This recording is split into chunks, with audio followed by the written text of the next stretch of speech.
kuko kimwe mu bibazo dufite kandi uyu munsi abagabo ni barakara n'abagore bararakara niba bishaka, ariko iyi topic irakomeye ndetse irakomeye cyane. Ndaza kugenda mbaha ingero, ariko jewe ndabigisha Bibiliya, kuko dignity, kwihesha agaciro, murabizi mu Rwanda ko n'ijambo tumenyereye ikintu cyitwa agaciro, kwihesha agaciro. Abantu benshi bakora n'amakosa barimo kugerageza kwihesha agaciro. Njya mbwira abantu, ni umugabo hari igihe ashaka kwihesha agaciro akagata. Nuzumva umuntu abaza ngo ari kuzundi we, uzamenye ko ubwo ngubwo yatangiye kugata, kuko nta mugore n'umwe utazi umugabo w'uwo ari we. Iyo ukenera kwiyafirima ku mugore wawe, agaciro kaba kagiye. N'abagore, abagabo babikora ku bagore, abagore bakabikora ku bana.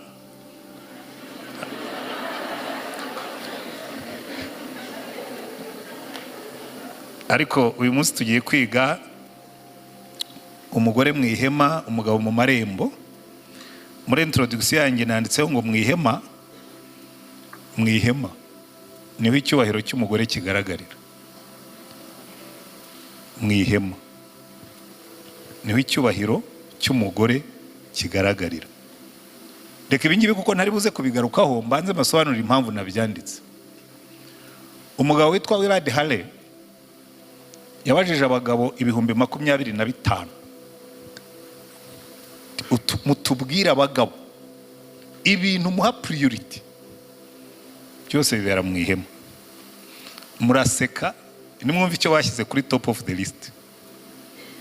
Abasomye icyo gitabo barabizi, top ya list abagabo 25,000, big average bagomba kuba bafite imyaka iri munsi ya 50, banditse ko ikibanza ari sex ibera mu ihema. Ndabona abagore bose bahise bagwa mu kantu. Ntabwo ubwo bushakashatsi ari byo bukoze, igitabo kiranditse ngo abagabo bakunda sex. Niyiza mbere, number 1 top, niyiza mbere mu ihema.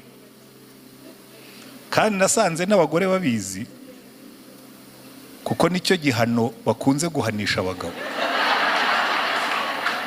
Ntubona bari babaye serious, mbivuze baraseka, kuko barabizi neza icyo gihano. Administration yacyo cyane cyane abakiri batoya barayikora pe, bati mwihorere. Yaza akamubwira ati ariko ndumva iryinyo rindya. Ejo yazaza aterwa uyu munsi ati sinzi ibintu, ati numva no mu nda handya. Ubwo abantu bakigunga. Ibi mbivuze kubera ko nigeze kwigisha igiterane cy'abagabo n'abagore ariko bakiri batoya. Ndababwira ntimaze muri listing ibibazo mushaka ko inyigisho yangiza gusorovinga. Icyo cyaje among the top, kandi hano mu Rwanda recherche yakorewe muri Amerika, nsanga no mu Rwanda ibihano abagore barabitanga. So ikindi abagabo bakunda, Wirad Hale yanditse, bakunda ikintu cyitwa domestic support. Inzu isa neza, iteguye neza, irimo isuku, irimo gahunda. Burya abagabo twe dushobora kubaka amazu uretse bakeya nk'umwe ku 1,000. Niwe washobora kudekora inzu, bakita ku gikoni, bakamenya gushyira amasahani. Iyo umugore adahari, inzara ishobora kunyica nayo yoha amasahani ari, kandi inzara iyanjye. Abagabo bameze batyo namwe mushatse mwampepera, kuko ndabizi harimo benshi tumeze kimwe.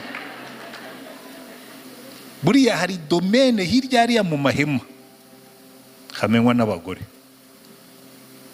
ariko byagera ku byo hanze bikamenywa n'abagabo. Mushobora kumbaza mutabagore bo, kuko n'abafasha abagabo fata n'abagore 25,000.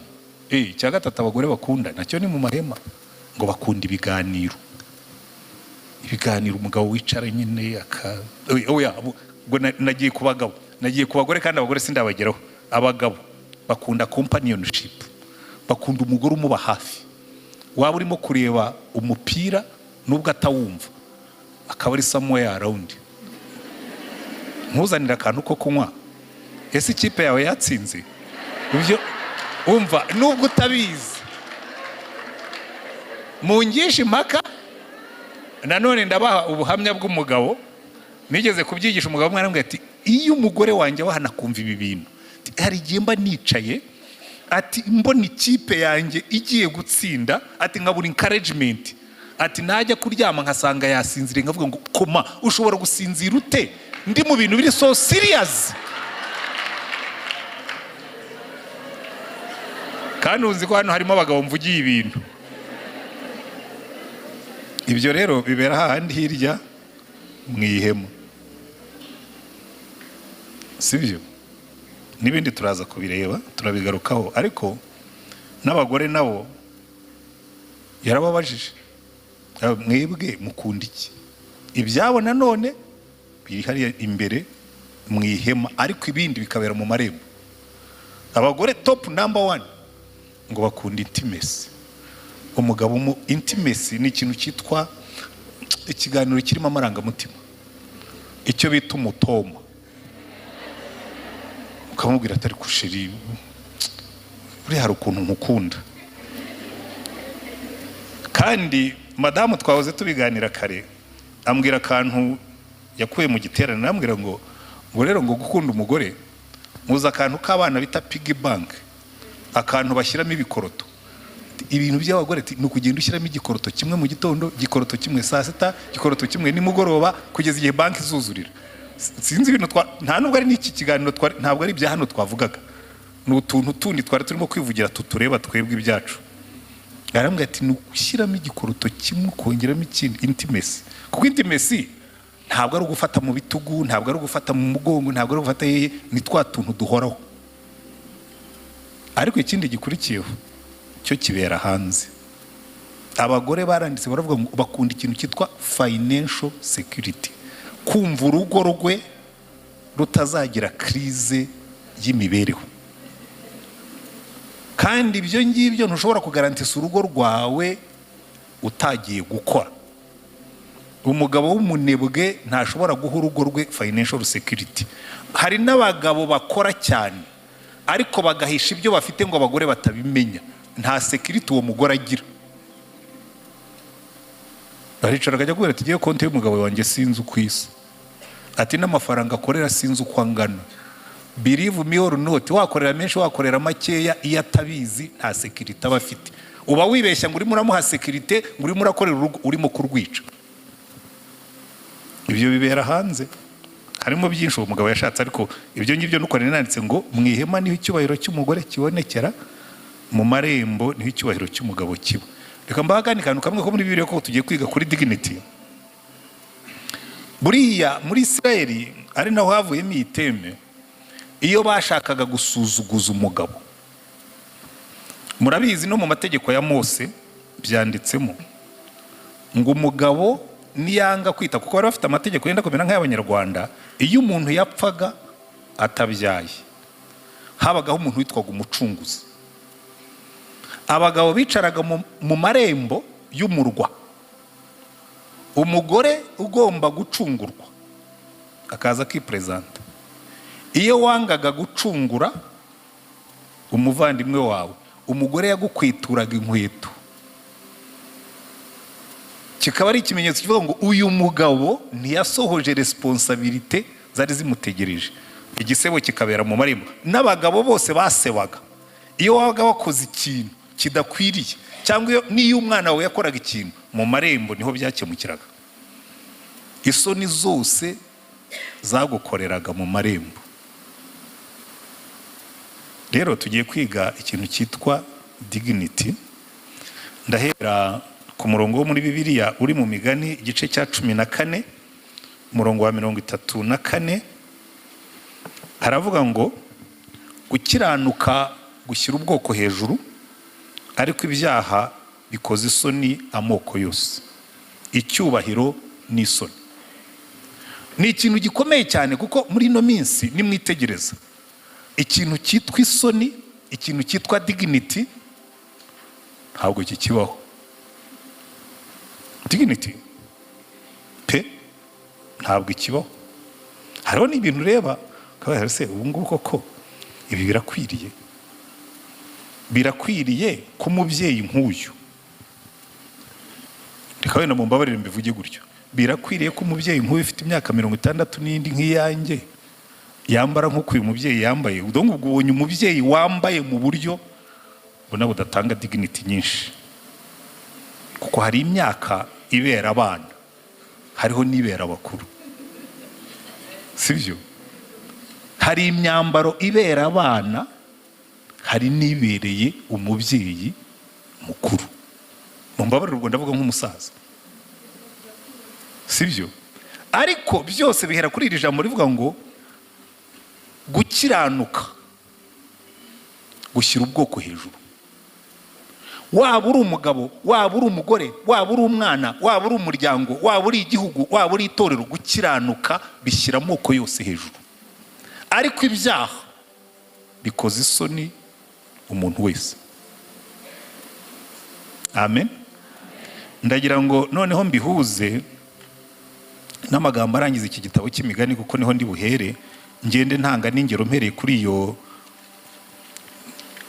Ubundi iki gice cya 31 abantu bakunze kugicamo kabiri, ariko ni umubyeyi urimo kubwira umuhungu we w'umugabo, aramubwira ati muhungu wanjye, ariko arangije aravuga ati nimbikora gutya nkabwira abahungu simbwire n'abakobwa ndaba ntakoze balance.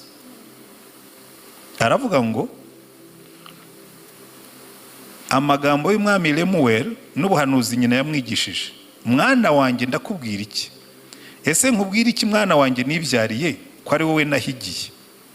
Ntugaha abagore intege zawe n'ubugingo bwawe, kuko ari cyo kigusha abantu. First injunction, itegeko rya mbere uyu mugore ahaye umugabo ushaka kwihesha icyubahiro, aravuga ati mubwire mwana wanjye, niba ushaka kugira icyubahiro mu bantu ntugasambane. Kuko mu bintu bitesheje abagabo agaciro kandi ubona abagabo bimitse muri kino gihe, baranabikubwira ukabona baranabyigamba, ukabona nibyo baganira, ikintu cyitwa gusambana ku isi yose. Si hano gusa, ariko hano kubera ko buriya impamvu mvuga ngo hano nuko Kigali ni ntoya cyane. Ntaho ushobora kwihisha muri Kigali ibyo wakoze, niyo wabikora wihishe haba hari umuntu wakubonye, kuko muri Kigali turamenyana twese. Niyo wajya mu irogi, nigeze kujya ahantu mu turogi turiya tuba kuri periferi y'umujyi hirya, mbaza abantu ndabwira nti nk'ubu burogi buba ahangaha bukura hehe abakiriya? Umuntu twari kumwarandira ngo ariko uziko pastor uzikora umupastori koko ni kubera iki? Ngo izi rogi, ngo izi nizo zirimo kumekinga money muri iyi minsi, ziyakuye hese? Ngo ahangaha niho abagore n'abagabo baza kwiherera, bagahaguruka saa 6 igihe abandi bagiye kuri lunch, bakaza bagakora sieste mu irogi, hanyuma barangiza bakagenda bazi ko ntawe babonye. Ariko ujye witonda na wa mwana ukora mu irogi ashobora kuba kuza. Mu Rwanda, u Rwanda ni ruto, ushobora kuva hano ukavika Gitumba ugiye gukorera ibyaha i Rusizi, ukagenda ugakora ibyaha ugasanga abantu b'i Rusizi bakuza, kuko u Rwanda ni ruto. Ariko icyo nendaga kubabwira si icyo ngicyo. Uyu mugore abwiye umwana we Lemuel, aramubwira ati Lemuel, uri igikomangoma, uri umwami, ntuzitesha agaciro mu bagore. Aha niho abagabo bagatera hambere. Ndabaha ingero ebyiri zo muri Bibiliya.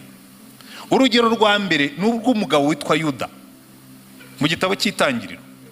Yuda aragiye asanga umukazana we hanze ku marembo, hanze yayo ndetse yibwira ngo ni umugore w'indaya, aramutwara, agaciro ke gatakara umwanya amusigiye ibimenyetso bye, ngo amusigira inkoni ye n'ikimenyetso cye n'impeta ye. Umugore aratwise, arabyaye, bati babwira Yuda bati wa mukazana wawe yari yandavuje, yabyaye ikinyandaro, ati bamuzane bamutera amabuye mu mutwiki. Umugore afata ya nkoni na cya kimenyetso aravuga ati mugende mumubwire ngo nyiri iyi nkoni na nyiri iki kimenyetso niwe wanteye inda. Umugabo yahise akonjera mu marembo, ahita anabyatura avuga ati mugende mumubwire ngo wandushije gukiranuka. Ko ntabwo yagombaga kuryamana n'umukazana. Asebeye mu marembo. Umwami Dawidi, umwami Imana yashimaga ngo umeze nk'uko umutima wayo umeze, ahagarara hejuru y'inzu ye. Buriya abantu benshi, hari nubwo numvise abigisha benshi bableminga uriya mugore witwa Batisheba. Batisheba ari innocent mu byo bamurega, nta cyaha na kimwe Batisheba yakoze muri biriya bintu. Batisheba yari yibereye mu gikari cyiwe arimo kwiyuhagira. Abantu mwavukiye mu cyaro murabizi, byagezaga nimugoroba abantu bakiyuhagirira mu gikari. Bamwe ndetse niho twavukiye, niho twavukiraga mu gikari, niho byose byakorerwaga. Umugore yibereye mu gikari, ariko romareri y'uyu mugore, hari umuntu ufite inzu ndende isumba korotire yo kwa Uriya, ushobora kureba. Erega burya guturana n'abantu bafite amazu maremare nabyo si shyashya. Jewe umuntu duturanye iruhande rwanjye afite inzu isumba iyanjye, njya mvuga nti bagenzi banjye, iyi nzu nzayimukemo nanjye nzakore ndende dupiganwe, ariko nsanga ni hahandi niyo nakora ndende azajya areba hasi, niyo nanjye nareba hejuru, ariko ni hahandi ntacyo bihindura. Sinzazamura igikuta ngo nyigeze mu kirere, tuzajya dukurura rido.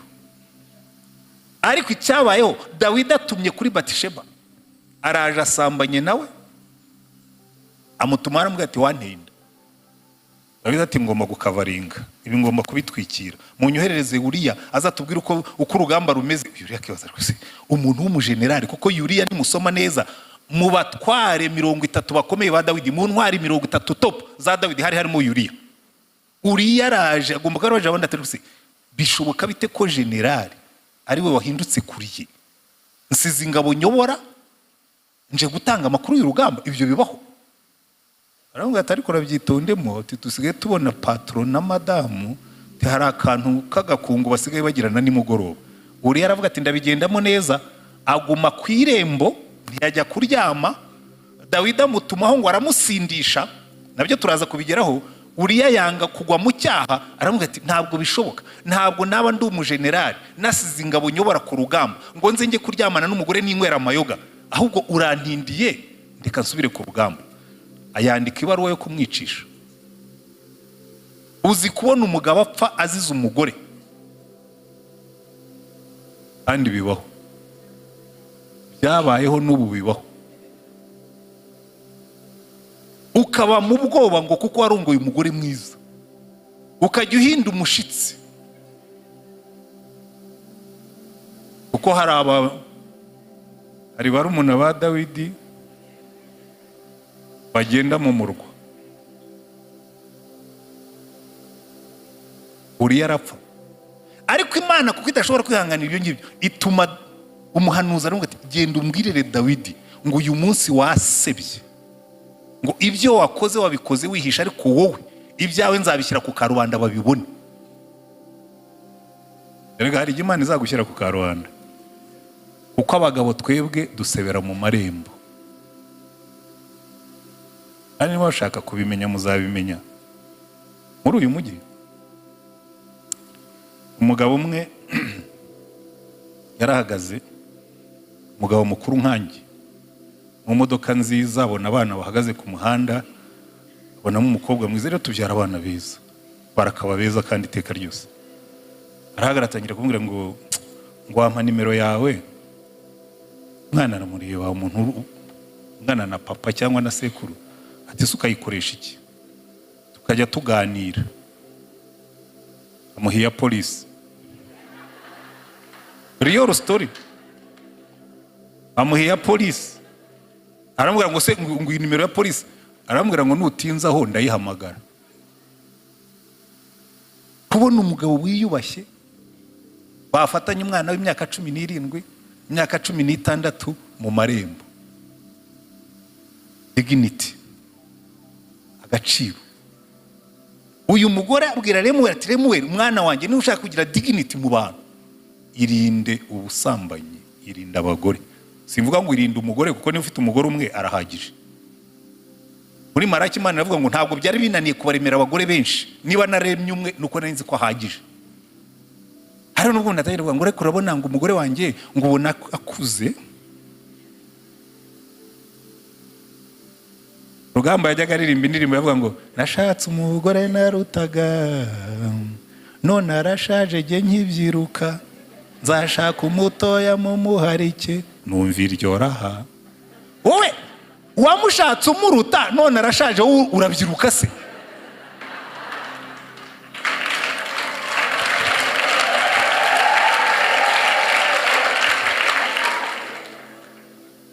Okay, umva Apostle rimwe uzakora igiterane cy'abagabo bakuze bigisha uko umuntu akunda umugore aruta bakazarinda basazana kuko abagabo benshi.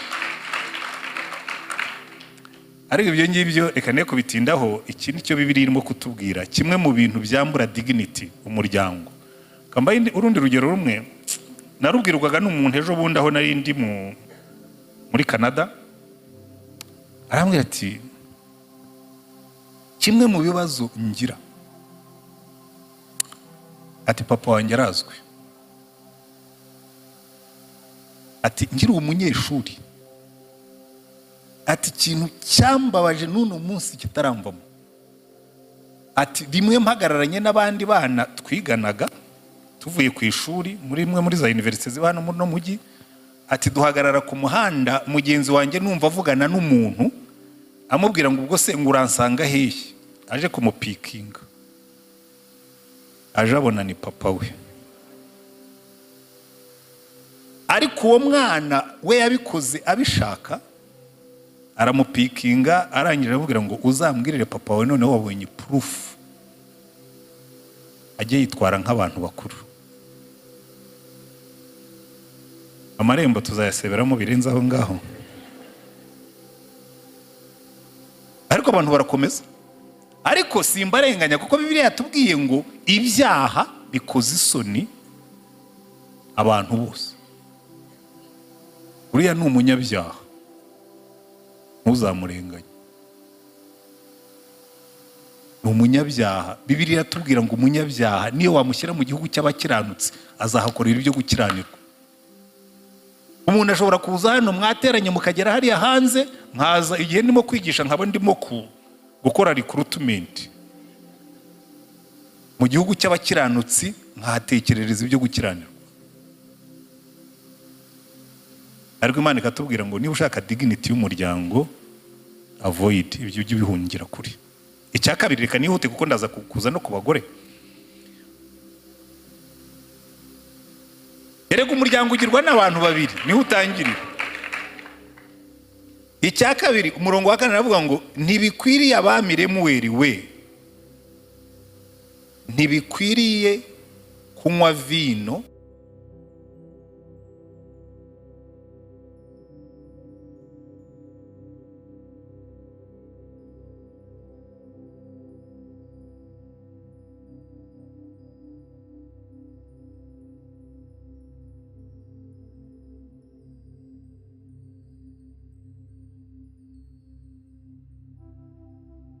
inzoga. Izizo rwose niba hari ikintu kibabaje ngira ngo mu Rwanda hose ndi butange ingero kubona wari respectable and respected hanyuma ukibona mu binyamakuru, ukibona maze dusigaye dufite na social media ziba zibonye scoop. Hari igihe njya nibaza ariko se nk'umwana w'umuntu iyo abonye bakuvuze dignity, umugore w'umuntu iyo abonye erega bashobora kutakuvuga mu binyamakuru. Uzi muri no minsi kubona hasigaye cyakora utubari twarabimenye bashyiraho abantu bo gutwara abataye agaciro.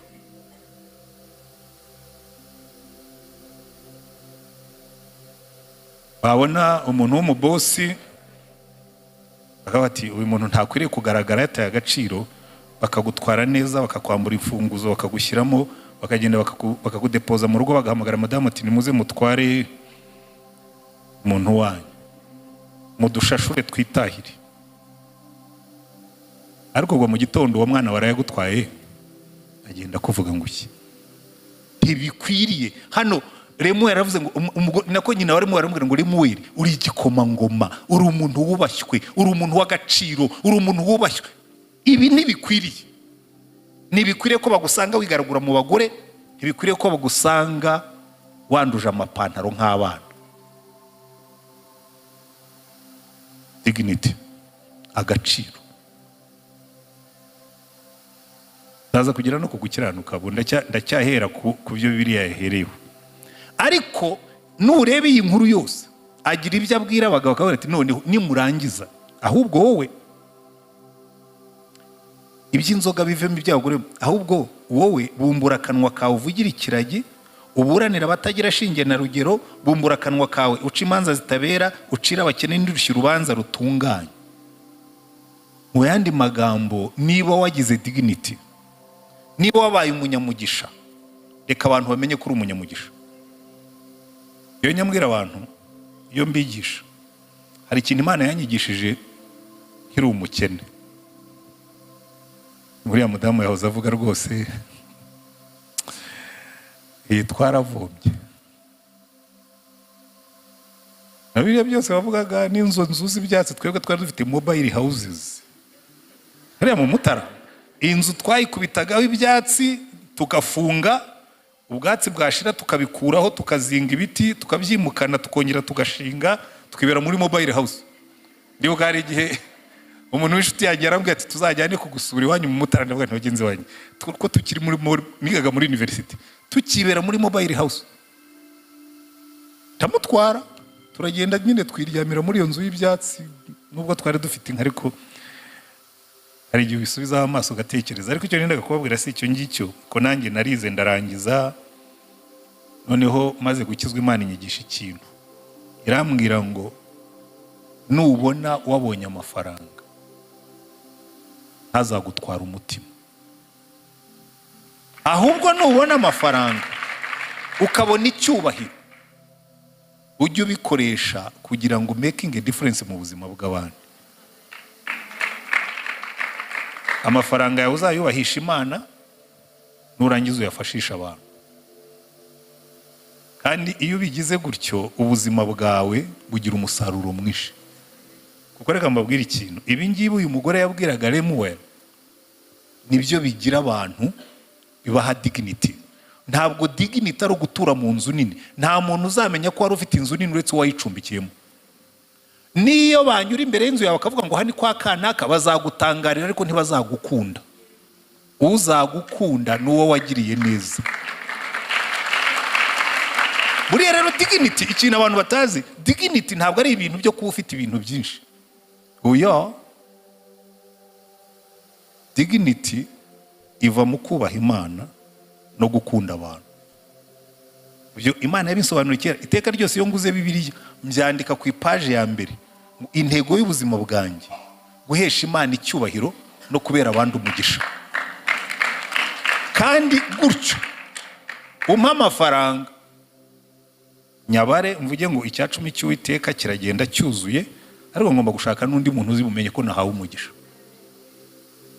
Shaka umuntu umuhesha umugisha, ubigira intego y'ubuzima bwawe, uvuge ngo nimbona umugisha somebody will be blessed. Ko Imana yabwiye Aburahamu, irabwira ngo Aburahamu nzaguha umugisha, ariko nawe uzahindukire uba umugisha. Haleluya. Ngo kandi nukora ibyo ngibyo ngukuvuma nanjye nzamuvuma. Haleluya. Buriya hari utuntu tworoshye mu buzima, sinzi impamvu abantu batatwumva. Ariko ni akantu koroshye, iyo ugashyize muri pratique finish well, urangiza neza. Kuko burya ntabwo dushobora kwiyubahisha, ariko iyo Imana yakubahishije, niyo abantu bagusuzuguye, igisuzuguro cyabo kivamo icyubahiro kirenzeho. Kuko niko Imana yacu imeze. Uwari kubona Yosefu agiye muri Egiputa, yavuga turiya mwana ni magorwa vuremo, yapfushije nyina ari mutoya, bakuru be baramwanze, none baramugurishije, agiye kwa Potifara abaye umuboyi, Potifara amuhaye promotion, umugore aramukunda, aramubeshyera baramufunga, ariko bati uyu mwana avuremo. Ariko Imana ikavuga ngo yes, uyu mwana arimo aramanuka kugira ngo nazamuka azagere aho abantu bazamubona akavuga ngo uyu muntu yahawe umugisha n'Uwiteka. Haleluya. Rero dignity, kwiyubaha, kwihesha agaciro, cyambere hari uko kuva mu bibi, ariko iyo ugarukiye aho ni naho abakristo benshi bagarukira. Abakristo benshi bahagaze muri neutre. Urabizi ufashe imodoka ukayishyira muri neutral, niyo ukandagiye accelerateur ikivuga no gusakuza cyane. Imana hari igihe kubwira ngo ariko washyize muri neutre, yego nta bibi ugikora, ariko nta n'ibyiza wabisimbuje. Rero burya agaciro kacu ntabwo kava mu kudakora ibibi, kava mu kudakora ibibi hanyuma ahubwo ukazamura ibyiza. Haleluya. Iki rero ni ikintu tugomba kumva. Reka noneho tujye ku mugore, kuko ntabwo mfite umugambi wo kubaraza hano. Umugore w'imico myiza ninde wamubona? Arusha cyane rwose Marijani igiciro. Umutima w'umugabo we uhora umwiringira. I like this. Kandi ntazabura kunguka.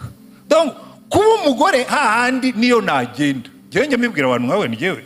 Njye mbona abagore bareba mu matelefone, n'abagabo bareba mu matelefone y'abagore. Njye ikintu kimwe nzi, sinjya ndeba muri telefone ya madamu. Maranye imyaka 33 rwose, n'umuntu aje akambwira turiya mugore wawe rero buriya taguca inyuma. Abantu ugomba kuba ushaka kuduteranya, kuko umutima wanjye uramwiringira.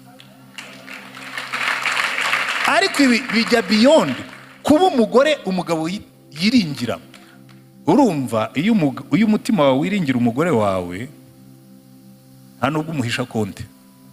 Ariko iyi ndwara bambe abagabo muri uyu mujyi, iyi ndwara hari umuntu wajyaga aririmba kuri radio ngo iyi ndwara yambayemo iminsi. Iyi ndwara ibaye mu bagabo na mbere ya genocide yari ihari. Genocide irabangira ngo yatwigishije, ariko ntacyo abantu bize. Ntacyo abantu bize, iyo ndwara iracyahari. Umugabo aragenda akagura ikibanza, akubaka amazu jimore, akayandika ku bana bamushikiwe cyangwa bamukuru we, cyangwa akayandika kuri nyina ngo arimo arahisha umugore. Ayose uwo mugore wakubyariye abana, uwo mugore ukugaburira, uwo mugore reka mubwire impamvu mbabwira iki ngiki. Umutima w'umugabo we uhora umwiringira kandi ntazabura kunguka. Dore ukuvuga ngo urugo rwabo ruzahora rujya imbere. Kubera iki? Mbere ya genocide nzi abantu bari bakize muri uyu mujyi barapfa. Konte zabo abagore ntazo bazi, ibibanza bari bafite ntabyo bazi, abagore bararokoka n'abana basubira kuri zero. Ubwo ibibanza abantu baraje barabyifatira kuko bene byo barapfuye. Amakonte ashobora na za banki ntizigeze kuzijya guturesinga ngo zirebe ngo ninde warokotseho kwa kanaka. Finished. Ariko ikintu kimbabaza n'uno munsi, namwe mwicayemo hano wasanga harimo abarimo bakora baryo. Ariko umugabo uno mugore ngo kubera uburyo ameze ngo umutima w'umugabo we uramwiringira, uramwizera. Kandi umva ukuntu bibyara umusaruro ngo umugabo we ngo ahora amugirira neza, ntabwo amugirira nabi igihe cyose akiriho. Niki gituma uyu mugabo yishimira uyu mugore? Iyi nkuru yongera ngo kubera ko ari umugore wabyandikaga. Burya rero birashimishije.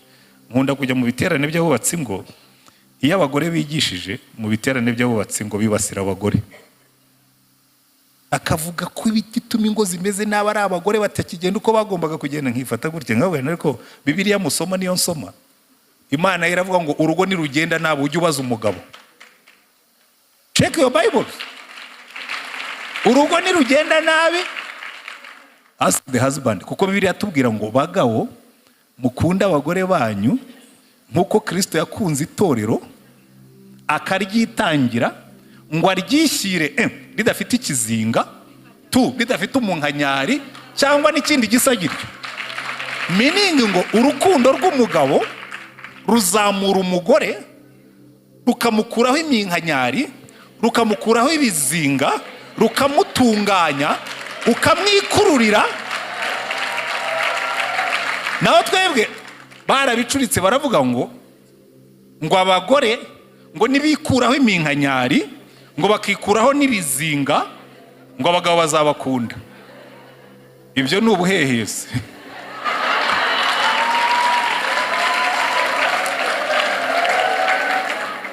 Kuko Imana iravuga ngo iyinvestise mu mugore wawe, wiyinvestisemo umukunde nk'uko Kristo yakunze itorero. Umukunde, wongere umukunde, wongere umukunde, umukureho iminkanyari yose, umukureho mukushi zose, umukureho amahwa yose, umwishyire adafite ikizinga cyangwa umunkanyari. Hanyuma ryarangiza hepfo muze gusoma icyo gice, ntabwo ndimo kwemvanta Bibiliya.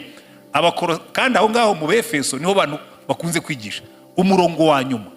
Akenshi batangira ku murongo wa 22 ngo bagore mwubahe abagabo banyu nk'uko itorero ryumvira Kristo. Ni niyo mirongo iri aho ngaho gusa ngo niko abagore bakwiriye kubaha abagabo babo. Abagore bafite 30, muri icyo gice abagabo bafite 80. Umurongo wa nyuma w'icyo gice akavuga ngo nuko rero ngo umugabo akunde umugore we nk'uko yikunda, ngo kugira ngo umugore nawe abone uko yubaha umugabo. Meaning ngo kubaha k'umugore guflowinga kuva mu rukundo rw'umugabo. Iyo ni Bibiliya, ntabwo ari umuco. Yewe ntabwo nshinzwe kwigisha umuco, nshinzwe kwigisha Bibiliya. Ubundi muri Bibiliya umugabo niwe mutwe w'urugo. Ubundi nyir'urugo, CEO, iyo ibintu bitagenze neza, ushobora kuba ufite banki wayoboraga, banki gahomba, birukana CEO, abakozi bashobora kuhaguma kandi ari bo wahombeje banki, ariko bakirukana CEO kubera iki? Kubera ko niwe nyir'urugo.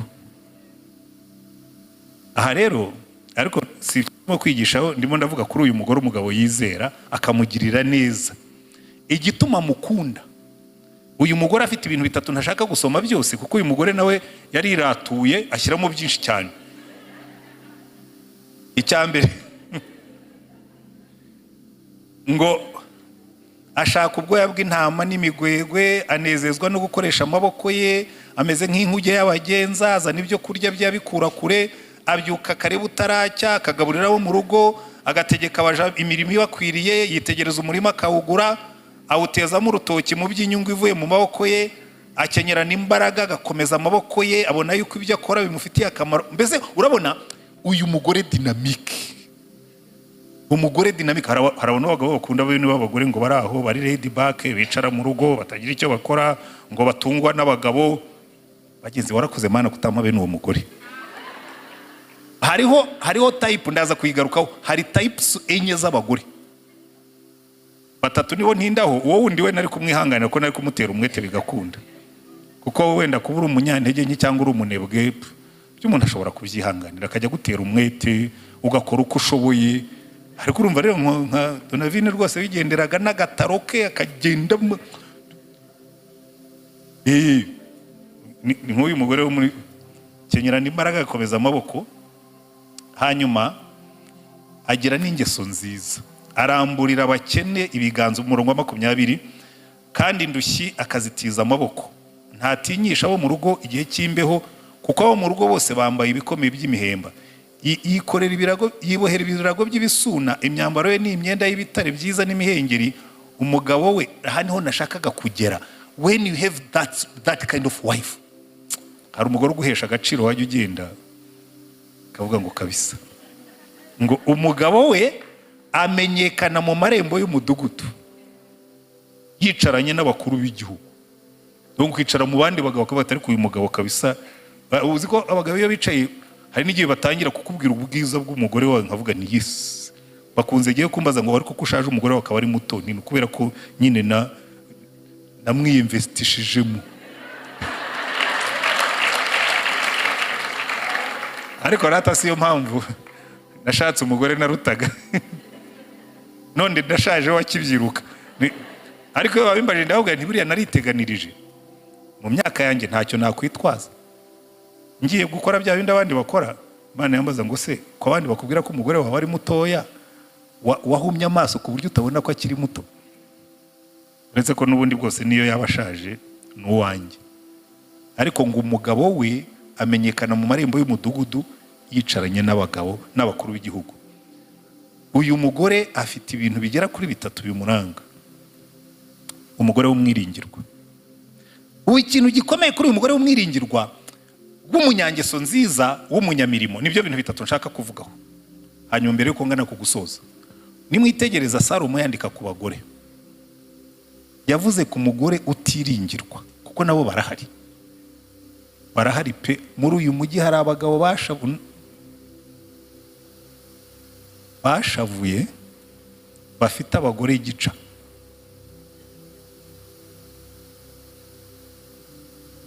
Uwo mugore gica neza neza ugusireyinga ugapfa.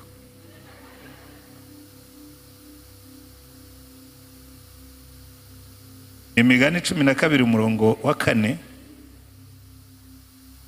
aravuga ngo umugore w'ingeso nziza abera umugabo we ikamba. She is the pride of the husband. Umugore w'ingeso nziza abera umugabo ikamba, ariko ukoze isoni ni nk'ikimungu kiri mu magufwa. Umugore ukoze isoni, ibintu bibiri biranga umugore ukoze isoni ni kimwe na bya bindi biranga umugabo ukoze isoni. Umugore w'umusinzi kandi w'umusambanyi ngo amera nk'ikimungu kiri mu magufwa y'umugabo. Ntabwo ari wanditse Bibiliya mu mbabarire, ariko rimwe na rimwe Imana iba very strong. Umugore usambana, umugore usinda, Imana iravuga ngo amera nk'ikimungu mu magufwa y'umugabo. Cya cyizere yamugiriraga ubwo kiba cyatakaye. Niyo mpamvu Bibiliya tubwira ngo ibyaha bikoze isoni amoko yose, ariko gukiranuka gushyira ubwoko hejuru. Amina. Ahandi ntabwo ndi busome imirongo myinshi, ariko mushatse mwaza kuyisomera. Aho ngaho ni 12 umurongo wa 4, 11, ariko iki cyo kirakarishye ngira ngo reka nkireke. Ariko ni ubyara uyu nguyu w'ikimungu, umugore w'uburanga bwiza utagira umutima. Ni nk'impeta y'izahabu ikwikirwa mu mazuru y'ingurube.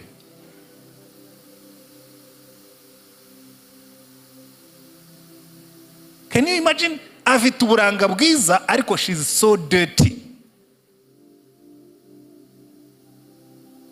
Anyura hariya abantu bakamubona, ariko she is so aranduye ku buryo Bibiliya ivuga ngo ubwo buranga bumeze nk'impeta nziza ya zahabu bakwikiye mu izuru ry'ingurube, kuko umutima w'uwo mugore uriyandarika cyane. Dignity yaratakaye, agaciro ke. Kandi muzabibona hirya no hino ku isi, abantu babigize business, agaciro barakihoreye. Ndi muri business, ariko Bibiliya nuko bivuga, ntabwo ari jewe. Hanyuma conclusion bakuramo rero mu migani 21 umurongo w'9, Salomo aravuga ngo umva kubana na bene uwo mugore ngo kuba mu gakinga k'urusenge biruta no kubana n'umugore w'ingare mu nzu y'inyumba, aho kuba mu nzu ya kadastre. Ariko uyu ngo twavuye kuri wa wundi tukoze isoni, twagiye noneho ku yindi kategori, wa wundi w'umunyamahane, kuko uriya we yarangwaga n'ingeso ziza. Uyu we ni umunyamahane. Umva, najyaga mbwira abantu nkabwira n'Imana, najyaga nyibwira ntarabona umugore nkabwira Imana uzandinde umugore w'umunyamahane. Nza gusanga na Salomo yarabyanditse, uzandinde umugore w'umunyamahane, undinde umugore w'umusambanyi, undinde umugore w'umusinzi. Imana irampindukira nambwira ngo ke uwo nzamukurinda, ariko nawe witonde, I don't trust you. Kandi nari nkijijwe. Ubundi ngo bibwira ko ari umugabo. Niho wavuye cya gitabo hoze uvuga cy'umugabo mu mugambi w'Imana, uretse ko nacyanditse nyuma. Burya hari ibintu udakora iyo nyandika nkiri umusore, ntawe ari kubyemera. Narindiye ngo mbanze ngira imyaka 60 noneho mvuge ngo noneho ndavuga nk'umusaza ufite imvi, umugabo nyamugabo nuko agomba kumera, kuko noneho nanjye nshobora kubiprova, kuko nabanye n'umugore. Hari ibintu wandika ukiri muto abantu bavuga ngo ese uravuguza iki? narabanje ndakura, ndabanza ndakura, noneho reka nandike umugabo mu mugambi w'Imana. Iby'Imana yanyigishije noneho nabonye na experience inyereka ko itambeshye. Kubera ko Imana yamaze igihe irimo kuntereta, irambwira ngo ibyo kumbwira ngo ningushakira umugore ndabafite, ariko umugore ushaka sinamuha umuhungu umeze nkawe, ugomba kubanza ukaba umugabo. Niyo mpamvu burya na Adamu Imana imaze kumureba ntiyahise imuha umugore, yaramubwiye ngo Adamu banza witize inyamaswa uzita amazina, n'inyoni uzita amazina, n'ibiti byita amazina, nzakubusanira umugore umwita izina. Niyo mpamvu we yaramaze kumenyera kwita amazina, bamuzaniye umugore amwita amazina menshi. Arabanza aramureba avuga ati uyu se nakagufwa ko mu magufwa yanjye, iryo ni izina rya mbere. Nakara ko mu mara yanjye. Oya yumva ntibihagije, burya iyo bitondaho bakandukura n'ibindi byose yatekereje nyuma yaho, yari gukora poeme. Burya niho mwaguye muri genetics z'abagore. Imana yashyizemo imitoma, kuko nicyo kintu cya mbere umugore yumvise akiva mu rubavu rw'umugabo cyane. Aha rero ni ikintu gikomeye cyane. Imana irambwira ngo wowe banza ukure unyereke yuko uri able. Umuhungu wanjye wenda kurongora, ubu nyine turi muri deal nk'abagabo, ushaka kubanza nabanje namazi uko wanyeretse fiancé, banza unyereke kuri umugabo. Ati daddy icyo ushaka kumwereka niki? Sura umukobwa w'abandi. Nambwe ati daddy ati mbirimo, rekane kuza kumena amabanga ye. Ariko abagabo benshi ntabwo mujye mufata abahungu banyu ngo mubigishe kuba abagabo. Yewe nabyigishijwe n'Imana kuko nta data nari mfite, iranyegerera banze rabinyigisha, ariko nanjye ngomba kubyigisha abana banjye bakaba abagabo. Turicara tukadiskwita nk'abagabo, nkamubwira ngo ngwino tuvuge nk'abagabo, umbwire jewe umbwire ntazaguha umwana w'abandi ukankoza isoni. Wahagarara mu marembo nkumva wankojeje isoni. Kuko ahangaha ibi byose Salomo yandikaga ni ibyaha bikoze isoni. Ariko uyu mugore w'umwiringirwa afite karite 3 zikomeye cyane. Icya mbere ni umugore wiringirwa n'umugabo kuko ni umugore w'amaboko, ni umugore ukora. Icya kabiri ni umugore wita ku rugo rwe, muze kubisubiramo murebe ukuntu amuvuga. Icya gatatu ni umugore wiyitaho, umugore w'isuku, umugore mbese wa mugore umugabo yicara mu marembo babona umugore we akavuga ngo uriya mugore wawe sha umugore. Ibyaha bikoze isoni, ariko gukiranuka bishyira ubwoko hejuru. Reka bari cyo ndangirizaho, kuko aba bagabo turabona muri Bibiliya bagushijwe n'inzoga, banabari. Hari ibintu izi ngeso zose maze kuvuga, reka nkore samari. Usanga ku bagabo no ku bagore ibintu byambura agaciro urugo birasa. Uzi umugabo witwa Nabali ngo yari umusinzi akaba n'umunyangeso mbi, umunyamwaga. Dawidi we ntabwo yari umunyamwaga, ariko yari umusinzi. Na Yuda yafatiwe aho mu businzi, ariko Nabali we yongeragamo n'inzoga. N'abandi ntagiye gutangaho urugero, ariko no ku bagore byagarutse kuri ibyo ngibyo. Rero reka dutangire gutekereza umuryango noneho umeze neza. Uzaba umeze uti? Bibiri bitubwira neza, niho ngiye gusoreza. Zaburi 112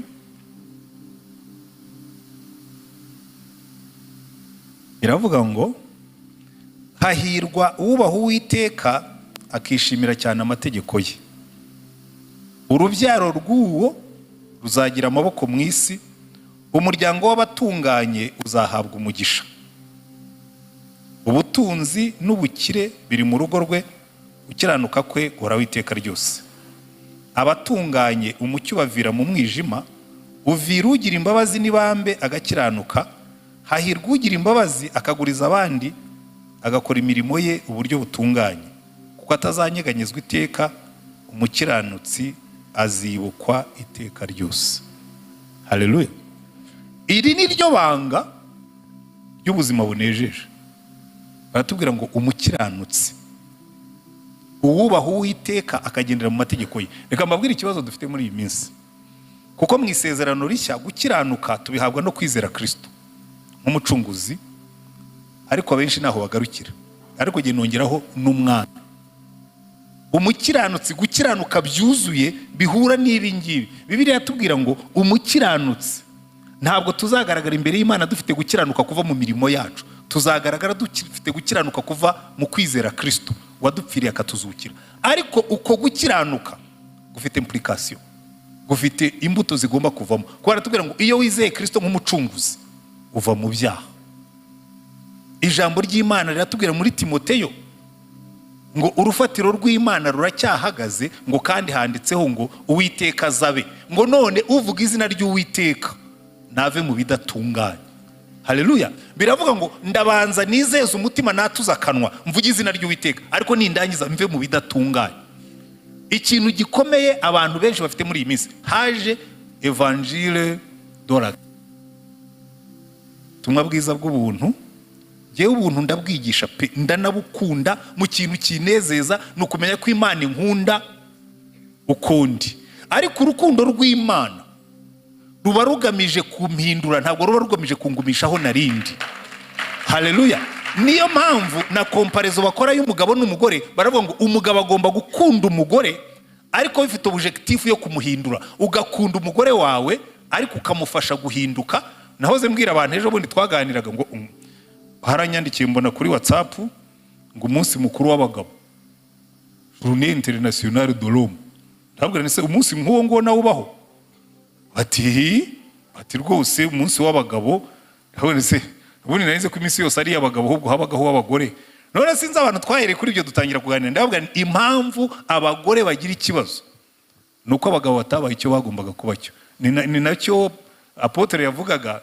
Hari chapitre nanditse muri icyo gitabo ivuga ngo abagabo batayobora n'abagore batumvira, kuko abo bantu babiri nibo bateza ikibazo ku isi. Abagabo batayobora, nta kintu kibi nko kugira umuntu utayobora kandi agomba kukuyobora. Ukabyina muzunga ubona nta cyerekezo afite, akajya aho ngaho gusa. Bagenzi banjye, uzi gukora mu kigo gifite CEO utagira icyerekezo. Umugore umwe yigeze kumwira muri pastor, hari ibintu ndambiwe kubana n'abahungu batatu, babiri nabyaye n'uwandongoye. Big boy uberongo ugineko ambwira ibintu byose navuga nurabizi, ndeka nkubwira ntuvugisha ugira. Ubwo ari big boy, noneho fata byose utunge abahungu batatu, wiyakire ubyemere, nurangiza ariko nujya kumuha icyerekezo ujye wirinda kubimwereka. Iyi buryo ushobora gutwara umuntu, umugabo ukamuha agaciro ke ariko ukamubibamo, kuko twese tugomba gupromotingana. Ukajya ukamwita rwose sheri buri wagira gutya, wabona amaze kubifata, uretse ko nabyo biravuna. Ngewe nkunda ibintu byihuta. Nabaye muri bene izo leadership zizungazunga, umuntu akakubwira ati rero buriya kugira ngo ibintu bivuge byemerwe ugomba kugenda ukabanza ukabinaga hejuru, wakumva umuyobozi abifashe atugakoma amashyi, ukavuga ngo icyo gitekerezo ni cyiza. Nkawe ndakicwa ndakabagwa. Niki ari igitekerezo ari cyiza, reka nkimubwire akimburesinge tugifate tugende. Ati ntabwo uzigera ujya kure. Ndavuga ni sawa, giye nzajya nigiraho nyobora hanyuma nzabivemo ngende. Rero icyo mbabwira, umugabo utayobora aproduce umugore utumvira, ariko n'umugore utumvira aproduce umugabo ubabaye. Ko bombi babaho.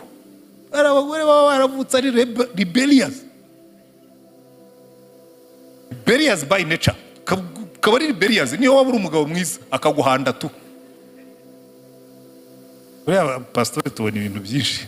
Umudamu yigeze kwicara muri counseling aravuga ndamubwira madame, uzi ko uri mu biro bya pastori, ubu niba uvuga gutya mpari, iyo muri mwenyine bigenda bite? Umugabo ameze nk'uwanyagiwe n'imvura aricaye gusa. Nizere ko nta barimo hano. Oya, ariko ndeba muri beza ntabwo ntawakora bene ibyo ngiye wa urimo. Ibi turimo kwiga ni ibintu biri very important. Gukiranuka kwacu kuva mu kumvira Kristo nk'umucunguzi, ukemera ukava mu byaha. Kuko niyo waba wibwe, abantu benshi buriya ntabwo tuvuka turi babi. Harwo abantu bakubwira ngo ni kamere, ngo ni temperament. Aba psychologue bisha abantu. Umuntu araza afite ibintu bishobora gukosoreka bakamwemeza yuko ari ko ameze. Ngo buriya ngo ryewe ngo ndi hyperactive. ibintu basigaye barazi ngo ugiye ngo nikomeze ngo ndi hyperactive ngo ndi melancholique. Nawe ibyo bintu byose umwuka arabikosora byose. Nuko ntabwo naje kwigisha inyigisho y'imbuto z'umwuka, ariko nere kubera ngo temperama zose, waba uri hyperactive, waba uri hypoactive, waba uri mixed up, waravangiwe. Speciality ya Yesu nuko kugufata akabwira turabizi ubundi nkurema ntabwo ari uko nabishakaga. Haleluya. Hari umuntu twaganiraga ejo bundi ati jewe ndi bipolar, ndavuga ngo uri bipolar. Imundi Imana iturema dufite polar imwe yonyine. Polar imwe, ntabwo tugira bipolar. Uragenda uhuzagurika, uri bipolar, urahobagira. Manic depressive, ngo bipolar, ngo navuga noya ibyo ngibyo aba psikologe barabyanditse batwemeza ko ariko tumeze, ariko Imana ikavuga ngo ya iyo uri muri Kristo Yesu ubicyaremwe gishya. Haleluya. Nta rugo na rumwe ruri kondane kubaho nabi, nta muntu numwe uri kondane gupfira mu byaha, kuko Kristo yapfiriye ibyaha byacu kugira ngo tubivemo. Ntabwo yabipfiriye kugira ngo tubigumemo nkuko bamwe basigaye bigisha ngo wabirya utabirya, ngo yarabirihiriye, ngo nibyo wakoze nibyo uri bukore nibyo uzakora. Ntabwo ari cyo bishaka kuvuga. Yarihiriye ibyaha kugira ngo tuve mu rubanza, ariko niturangiza tubivemo, kuko ibyaha bikoze isoni, ariko gukiranuka gushyira ubwoko hejuru. Haleluya. Imana yavuze ngo iyo umuntu yumvira amategeko yanjye, ngo urubyaro rwe ruzagira amaboko mu isi. Nutanabikora for yourself, do it for your children. Ngo urubyaro rw'abakiranutsi ruzagira amaboko mu isi, ngo kandi ngo ubutunzi n'ubukire bizaba mu rugo rwe. Haleluya. Kuko imirimo y'amaboko yawe izahabwa umugisha. Kandi mwabonye hari aho batubwiraga no ku mugore, avuga ngo umugabo n'umugore aramwizera, ngo kandi akabona umusaruro w'imirimo y'amaboko ye. Haleluya. Iki rero ndagira ngo ngarukiriza aha ngaha, ariko mbwira umuntu wese uri hano, gukiranuka kwacu kuva muri Yesu. Kandi iyo wakiriye Yesu nk'umucunguzi n'umwami, ariko reka mbitindeho gato, ntabwo ndi butinde mu nyigisho, ariko reka mvuge kuri Yesu, kuko buri inyigisho yose itagusha kuri Yesu ntabwo ikura abantu mu byaha. Kuko dore uko bikora. Jewe ngira umusore, bagenzi banyumva, hari igihe nyambibwira abantu kamwe ati pasa ntukavuga ibyo bintu. Ngira umusore bagenzi, nari umunyabyaha. Umunyabyaha wavure utabihisha, kandi icyaha nakoraga kiri mu byaha bisenya ingo. Nari umusambanyi pe. Ariko icyo nababwira, kuva mpuye na Yesu maze imyaka 40 narayujuje. Ndi umugabo wo guhamya yuko Yesu agufata. Ariko nyimara gukizwa nabwo none mwami Yesu, none nazasubira muri bya byaha ko mbona isi itahindutse. Ari igihe sinahindutse, nari nzi ko rero nari nayifu. Nari nzi ko iyo umuntu akijijwe byose bihita bigenda, ugahita ubicyaremwe gishya, ukaba marayika, ukaba murumuna wa Mikayeli na Gaburiyeli. Sanga ndacyari wa wundi kafise. Numva nta cyahindutse. Ibigeragezo nahuraga nabyo biracyahari. Noneho mfata amasengesho, ngiye kwirukana umudayimoni w'imitingito yo mu mubiri, kandi nafite imyaka 20. Imana irambwira ngo iyi mitingito nayishyizemo gusa ngo igikubwira kuri muzima, ngo ubundi nta kibazo na gitoya cyayo. Ugenda utingite, nta kibazo cy'imitingito gusa. Umenye yuko niba ushaka gukiranuka ntuzajye gusambana. Ndicara nabase Imana ko bigoye, ntangira kwishyiraho amadisipline menshi. Bukeye Imana irambwira ngo ibyo urimo gukora ni ubuswa, ujye ugendera imbere yanjye ukiranuke. Ndi muri ayo masengesho numva ndahishuriwe ubu rero nta kintu cyiza nko kugendera imbere ya Yesu.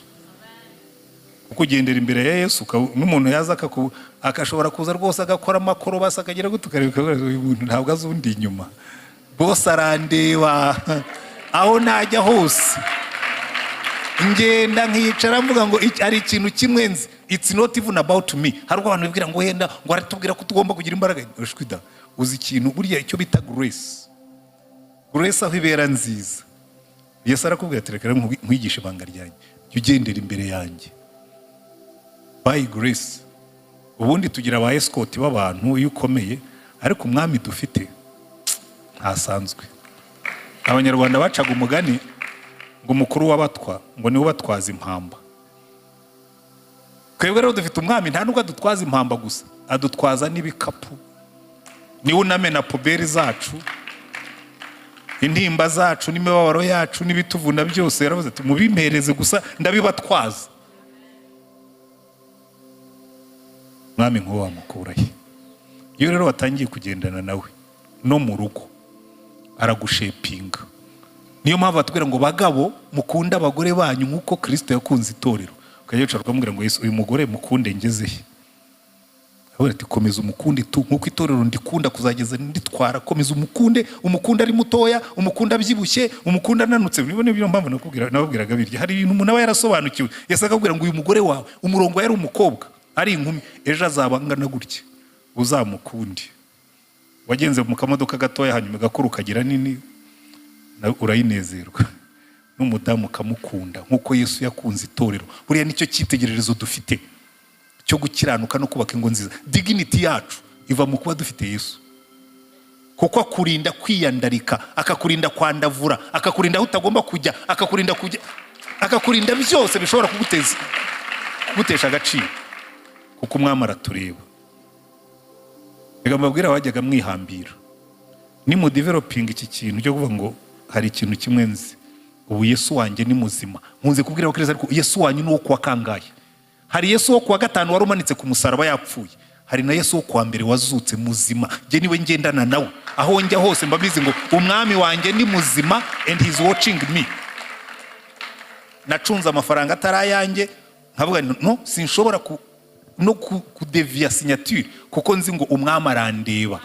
Ibyo atamaye sindi bubishake mu mbaraga zanjye sinshugurika sindi ihene. Buri hari inyamaswa ebyiri Yesu yakoresheje aravuga ngo ihene nzazishyira ibumoso, intama zanjye nzishyira iburyo kuko intama iyo uyishyize ahantu irahaguma. Uhashyira ihene nutayiziri ku mugozi irashugurika. Rero ugomba kugendana na Yesu ukamureka akayobora ubuzima bwawe.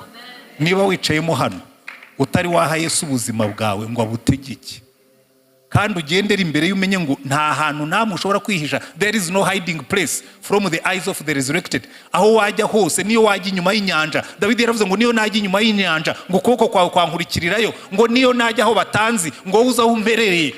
Mumenye uwo mwami. Uyu ni uzatuma tugira ingo nyinshi ngo zirara zishya bwacya zigazima. Ntabwo urugo rwanjye rushobora gushya Yesu hari. Natinyuka ne kubwira nabo umugore kandi Yesu andeba. Natinyuka ne kurwana n'umugore kandi Yesu amagaze hejuru. Erega abantu muranatinyuka. Uzi gukubita umwana sakureba. Urankubitira umwana. Mbwira bakwe banjye uzankubitira umukobwa nzaza mutware. Ariko biba ari kwiganira n'abana beza. Ariko tekereza gukubita umwana w'Imana, Imana iguhagaze iruhande. Ureke twiyubahishe kuko dufite umwami w'icyubahiro kandi duhamagarirwa gusa nawe kandi ubwiza bwe nibwo aduha. Haleluya. Kuko Imana iyo Yesu yinjiye mu rugo azana ubwiza n'icyubahiro n'ibindi bikaza bikurikiye. Dignity yacu ntabwo iva muri twebwe. Dignity yacu iva mu mwami wadukunze akatwitangira ngo atwishyire turi bazima tutariho ibizinga. Reka dusenge Imana. Ariko niba wicayemo hano wumva umwuka arimo kukwemeza ko hari ibintu ukwiriye guhindura uyu mugoroba, ushobora kuba uri umugabo cyangwa uri umugore, uyu ni wo munsi, iyi niyo saha nta na rimwe bishobora kuba byarakererewe. Abantu benshi kosa bagira, hari igihe baramenyere kugenda nabi, kandi utari ku rugo rwawe ruragenda nabi, ngo ariko turugenzeho imyaka myinshi. Wagenze gutya umaze imyaka 40, umaze 33 mbana na madamu, tugenda ukagenda ucumbagira, umuntu yakubwira ati ariko ruriya rugo rushobora gukosoreka, uti iryo gufa bashobora kurigorora, ngo ariko mbona tugenda, muragenda ariko mugenda nabi. Imana ishaka ko tugenda neza twemye. Apotre wakoze abantu bakenyereye ku mahwa, iyi expression muranyitekereza, abantu bagakenyerera ku mahwa bakarenzaho. Nta muntu ugomba gukenyerera ku mahwa Yesu yayambaye ku mutwe.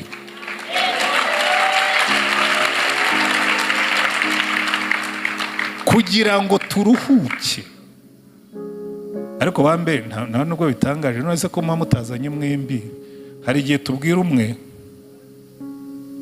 hanyuma undi atahabaye. Uzatumiza abagabo twenyine hanyuma turebe abagore be kuturuta ubwinshi. Erega mbabwiza ukuri nuko ngiye kurondogora abasaza burya niyo ngeso bagira. Muri no minsi I have a burden for men. Uko ikishi si abagabo batayobora. Imana yatugize men, yatugize imitwe. Iyo umutwe wahobagiye urugo rwose, umubiri wose urahobagira. I have a burden for men. Kugira ngo abagabo muzagire rimwe natwe dutangire men's ministry. Yarabaye. Ngo noneho umunsi muzandika hariya ngo ni kuri men's ministry, hariya ni kuri women. Hano hahurira, byaramenyekanye umujyi wose uravuga ngo hano ni kuri women. Uzashaka handi wandikeho ngo ni muri men, hanyuma tujye duhurira turi abagabo dutumira abagore. Ariko serious ndagira ngo tubisengere. Wenda ibyo gushyenga byanjye mu bivaneho. I really have a burden yo kubona tuzamura abahungu bazubaka ingo zihesha Imana icyubahiro. Kandi kugira ngo ibyo bizashoboke nuko barebera ku bagabo bari imbere bakavuga ngo murebere kuba babanjirije, muzirikane iherezo ry'ingeso zabo, mwite ku kwizera kwabo. Ngo ariko Yesu Kristo uko yari ejo niko ari n'uyu munsi, niko azahora iteka ryose. Twetse abubatse ingo nziza no kubera ko dufite Yesu. Ntabwo ari uko nari mwiza, iyo umva, iyo Yesu ataza I was bad ku bintu byose. Nari umuhanga Yesu, ariko I was bad. Nari nuzuye umujinya, nari nuzuye indurwe, nari nuzuye ubuhehesi, ariko Yesu araza amindura icyaremwe gishya. Ndashima Imana. Niba wicayemo hano uyu munsi ubuzima bwawe butari bwahindurwa na Yesu, ushobora kuba umukurikira, ntabwo ari cyo ndimo kukubaza. Ushobora no kuba umukunda, genda kubaza niba warahinduwe na Yesu. Uyu munsi uvuge ngo mwami Yesu, I too I need a divine touch. Unkoreho kandi umpindure. Dusenge Imana. Kandi niba urimo wumvise umwuka gukoraho, ntusubire yuko waje, unabikore ku buryo bigaragara. Uzamura ikiganza ubwira Imana ngo Mana today, si ukuvuga ko biriya twavugaga bibi ubikora, ariko ushobora kuba ubuzima bwawe utarahinduwe na Yesu. Uzamura ikiganza ubwira Imana ngo Mana uyu munsi I will, ngiye guhinduka icyo washakaga kumba cyo. Turagushimye Mwami wacu Yesu Kristo, ubwo twe tutashoboraga kwihindura, ubwo twe tutashoboraga kwicungura, ubwo twe tutashoboraga guhindura ubuzima bwacu n'ubw'ingo zacu n'ubw'abacu bose, waraje ujya ku musaraba kugira ngo dukoreho ibyaha. Ko ijambo ryawe ryatubwiye ngo ibyaha bikoze isoni, ariko gukiranuka gushyira ubwoko hejuru. Urebe iyi mbaga y'abantu iteraniye aha ngaha, n'abandi batari hano, n'abandi barimo gukurikirira kure, utugirire neza. Muri ino minsi aho imiryango irimo gusenyuka, muri ino minsi aho abagabo barimo kugenda nabi, muri ino minsi aho abagore barimo gukurikira nabo bakagenda nabi, utugirire neza. Buri muntu wese wumvise ubu butumwa umukosorere kugira ngo yubake urugo ruhesha izina ryawe icyubahiro, nawe rukamuhesha umugisha. Uho umugisha aba bantu bose, ureke imbaraga z'umwuka wera zimanuke. Ko aratubwiye ngo umwuka wera naza niwe uzemeza abantu ibyaha, ngo umwuka wera naza niwe uzaduhindura, ngo umwuka wera naza niwe uzaduha imbaraga, umwuka wera naza niwe uzaduha imbuto nziza. Reka imbaraga z'umwuka zikorere muri aba bantu bose ngo duse na Yesu, kandi izina ryawe rishyirwe hejuru, ubwoko bwawe buhabwa umugisha. Ubaho umugisha Mana abo twateranye kuri uyu mugoroba, ubaho umugisha wuzuye, utsindagiye, usendereye, usesekaye. Ubaho umugisha mu buzima bwabo, ubaho ubuzima buzira indwara. Mana ukora ibitangaza hagati muri twebwe, abaje barwaye ubakize, abaje bananiwe ubasubizemo imbaraga, kandi imbaraga zawe ziramburirwa aha hantu kugira ngo Mana n'abumva badasobanukiwe ubasobanurire. Ubaho umugisha, ubaho umugisha mu mibanire yabo, utanga umugisha mu ngo zabo, utanga umugisha mu bana babo, utanga umugisha mu kazi kabo, utanga umugisha ahantu hose, ariko kuruta ibindi byose uture mu ngo zabo. Ubabera Imana, bakubera ubwoko, bakubera umuryango, bakubera abana. Ujye wishimira kubaho umugisha, nawe iminsi yose baguha icyubahiro. Ubaho umugisha Mana ubu n'iteka ryose, mu izina rya Mwami wacu Yesu Kristo.